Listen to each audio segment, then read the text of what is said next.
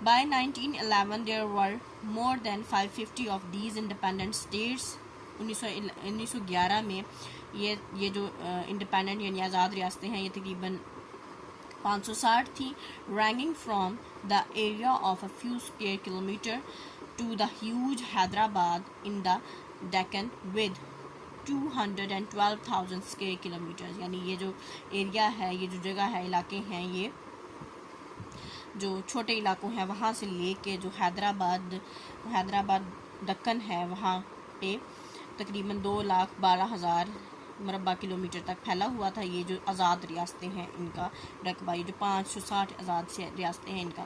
Do most kept up by pretence that they were free. بہت ساری ایسی ریاستیں تھیں جو کہ یہ شو کرتی تھی، یہ دکھاوا کرتی تھی کہ وہ فری ہیں، یعنی وہ آزاد ہیں، ان کا کوئی لینا دینا نہیں ہے اس حکومت سے، یعنی برطانوی حکومت سے یا گورا راج سے ان کا کوئی لینا دینا نہیں ہے. They would be unlikely to do anything of which the British did not improve. یعنی وہ کچھ بھی کر سکتے ہیں، وہ کچھ بھی جو چاہیں وہ کریں، بے شک جو سا ہے جو حکومت برطانیہ ہے اس کو اپروو کرے یا نہ کرے، اسے مانے یا نہ کرے، وہ سب کچھ کر سکتے ہیں، اس کے لیے ان کو حکومت برطانیہ کی ضرورت نہیں ہے. نیکسٹ ٹاپک ہے دا روڈ ٹو انڈیپینڈنس، یعنی آزادی کی راہ پر. In the 1940s, there were, according to the official census, یعنی 1940 میں جو سرکاری مردم شماری کی تھی اس کے اعداد و شمار کے مطابق 254,930,506 ہندوز، یعنی 65% وہ بنتے تھے، یعنی 25,30,30,506 ہندو تھے 1940 میں، جو کہ ٹوٹل آبادی کا 65% بناتے تھے. اینڈ 92,058,096 مسلمس 24%، یعنی 9,20,58,096 مسلمان تھے اس ٹائم میں، جو کہ ٹوٹل آبادی کا 24% بناتے تھے. 24% یعنی 65% ہندو تھے، 65% ہندو تھے اور 24% مسلمان تھے. اینڈ 11% آف ادر ریلیجن، اور 11% جو سے باقی مذاہب سے تعلق رکھتے تھے، جن میں سکھ تھے، جین تھے، پارسیز تھے، کرسچنز تھے، اینڈ اینیمسٹ تھے. اینیمسٹ وہ لوگ ہوتے ہیں جو بھی قدرتی چیزیں ہیں جیسے سورج، چاند، ستارے، اس قسم کی چیزوں کی عبادت کرتے ہیں. یعنی ادر ریلیجن میں سکھ آ جاتے تھے، جین ہندوؤں کا یہ ایک مذہب ہے، ہندوؤں کی ہی ایک برانچ ہے، وہ تھے. پارسی لوگ تھے، پھر اس کے علاوہ عیسائی تھے، اور اینیمسٹ ہی شامل تھے انڈیا میں جو موجود اس وقت کی ریلیجن ڈویژن تھی وہ اس طرح سے تھی. There were almost 3 Hindus to every Muslim in the subcontinent. یعنی اس وقت کے دور میں 3 ہندو ایک مسلمان کے مقابلے میں 3 ہندو تھے، یعنی بر صغیر میں اس قسم کا حساب تھا کہ 3 to 1، 3 ہندو اور ایک مسلمان کے مقابلے میں 3 ہندو. And though both could be found all across India، اور تقریباً ہر انڈیا کے تمام جو جتنا بھی علاقہ اس میں ایسا ہی تھا.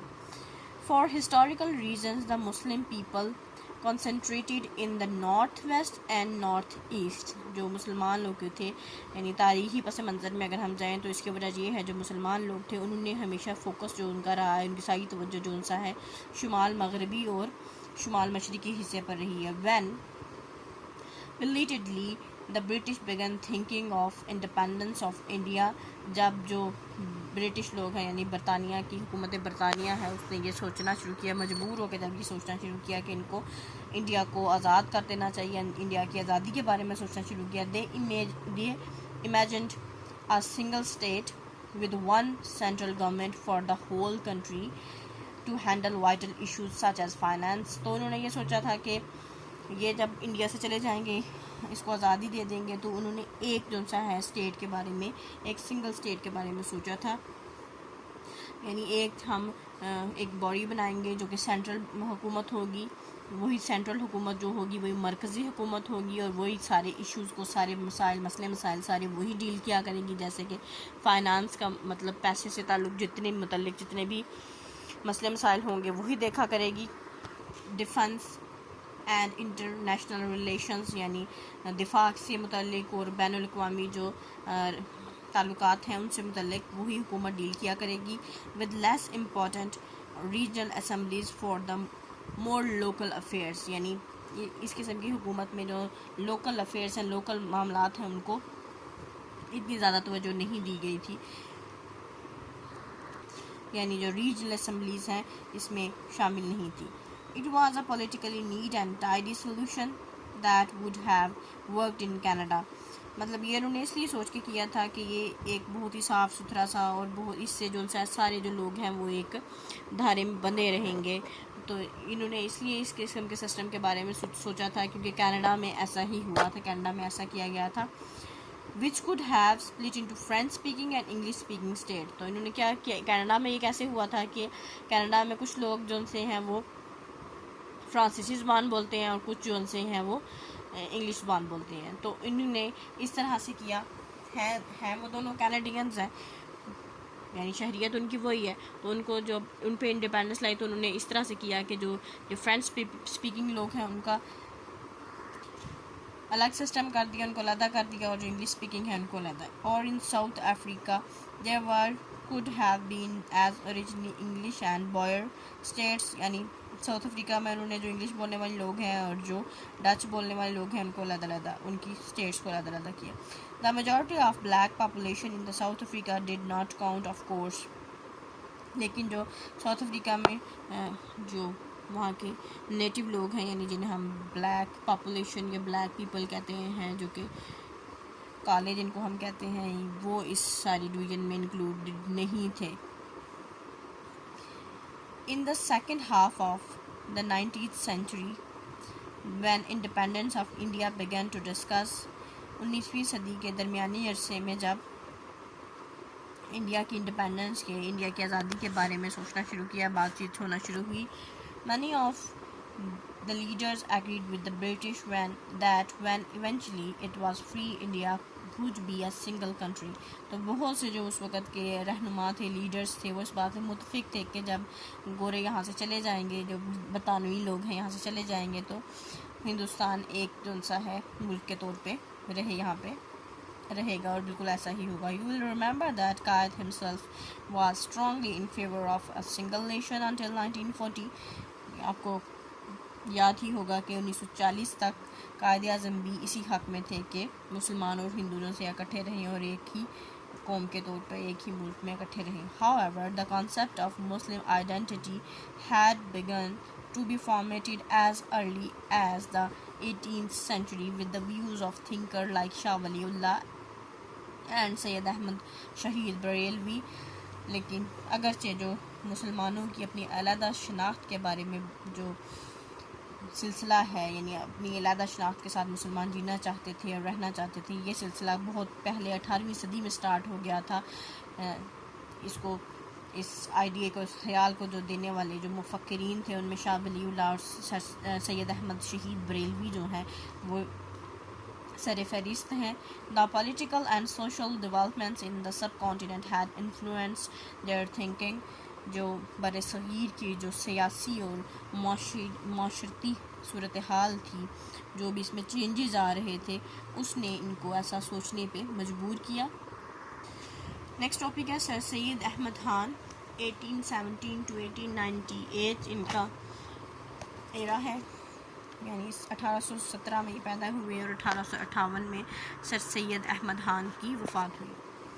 In the 19th century, however, one of the most influential Muslim figure was Sir Syed Ahmad Khan. 19ویں صدی میں سر سید احمد خان ایک بہت ہی پر اثر شخصیت کے طور پہ موجود تھے. اس وقت کی جتنی بھی شخصیات تھیں ان میں ایک بہت ہی اثر انگیز شخصیت سر سید احمد خان تھے. He was a brilliant man who did much to resolve the differences between the British and the Muslim after the War of Independence. یعنی وہ ایک بہت ہی ذہین آدمی تھے جنہوں نے مسلمانوں اور جو گورے لوگ ہیں، یعنی جو برطانوی لوگ تھے، ان کے درمیان جتنے بھی فاصلے تھے، مختلف جتنی بھی تفریق تھی، اس کو کم کرنے میں بہت زیادہ کوششیں کی. اور وہ کافی حد تک اس میں کامیاب بھی ہوئے. یعنی 1857 کی جو جنگ آزادی تھی، اس کے بعد جو مسلمانوں اور جو برطانوی لوگ تھے، برطانوی حکومت تھی، اس میں کافی سارے جو ہے وہ فاصلے تھے جن کو کم کرنے کی کوشش سر سید احمد خان نے کی تھی. بہت سارے ایسے معاملات تھے جن میں مسلمان آگے نہیں ہوتے، جبکہ ہندو جو تھے وہ اپنی ریشہ دوانیوں کے ذریعے وہ لوگ اپنے آپ کو ہمیشہ گوروں کے قریب جو ہے وہ لے جاتے تھے اپنی مکاریوں اور دھوکہ بازی میں، جبکہ مسلمان جو تھے وہ ہمیشہ گورے لوگ ہیں جو ان سے نفرت ہی کرتے رہے کہ یہ بھی ہم اڈاپٹ نہیں کریں گے، ہم انگلش نہیں سیکھیں گے. اس قسم کی ڈفرینٹ چیزیں، اس کو اوور کم کرنے میں سر سید احمد خان نے بہت کام کیا. He convinced the Muslims eventually that education was vital for them and set up the Anglo-Oriental colleges at Aligarh.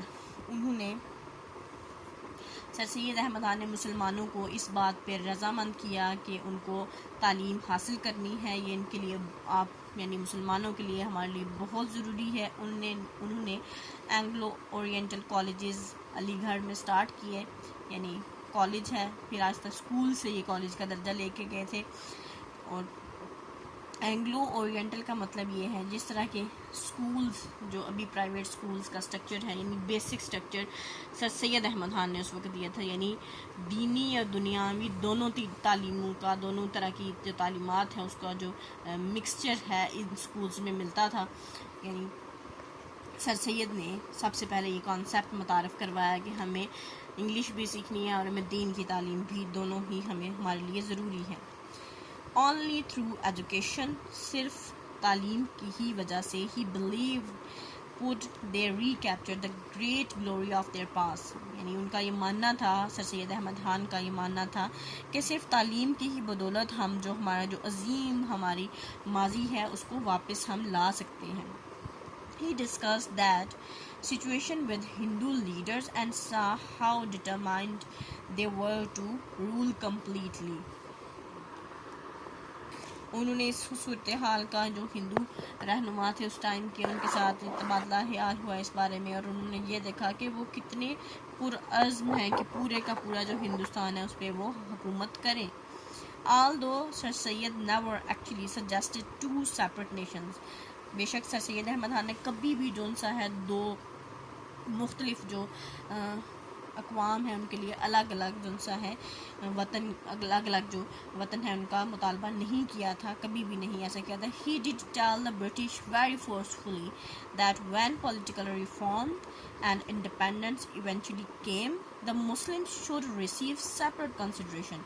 لیکن انہوں نے ساتھ ہی یہ بھی واضح کر دیا تھا کہ جب بھی انہوں نے یہ بائی فورس یعنی بہت ہی اپنے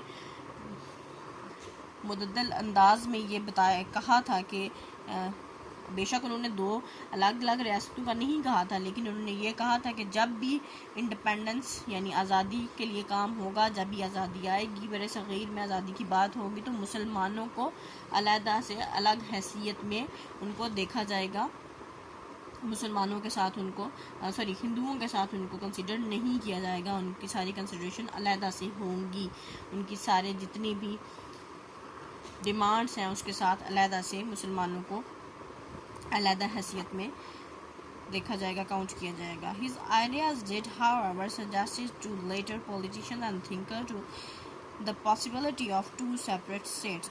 ان کے جو آئیڈیاز تھے، ان کے جو خیالات تھے، جو بعد میں آنے والے جو سیاسی رہنما اور مفکرین تھے ان کو اس بارے میں گائیڈ کیا کہ دو جو الگ الگ ریاستیں ہیں وہ ممکن ہیں اور ایسا ہونا چاہیے بھی. علامہ محمد اقبال، نیکسٹ ہماری جو پرسنالٹی ہے وہ ہے علامہ محمد اقبال. 1877 میں یہ پیدا ہوئے، 1938 میں وفات ہوئی علامہ اقبال کی. He was a scholar, philosopher, poet and liar. یعنی وہ ایک اسکالر تھے، ایک فلاسفر تھے، ایک شاعر تھے، ایک وکیل تھے. Educated both in the traditional as well as modern institutions of his time at home and abroad. یعنی انہوں نے جو قدیم روایتی انداز تھا اور جو جدید انداز تھا، جدید طریقے سے دونوں طرح کی تعلیمات انہوں نے حاصل کی، گھر میں بھی، یعنی روایتی طور پر پہلے بچوں کو گھر میں ایجوکیٹ کیا جاتا تھا، دین اسکول، اس کے بعد باہر بھیجا جاتا تھا پڑھنے کے لیے. اس علامہ اقبال نے دونوں طرح سے تعلیم کو حاصل کیا، گھر میں بھی اور ملک سے باہر جا کر بھی. Iqbal was ranked foremost as the influential figure in modern Muslim history. علامہ اقبال کو جو موجودہ جدید جو مسلمانوں کی تاریخ ہے اس میں ایک بہت ہی پر اثر شخصیت کے طور پہ دیکھا جاتا ہے، یعنی وہ ٹاپ آف دا لسٹ ہیں، سر فہرست ہیں.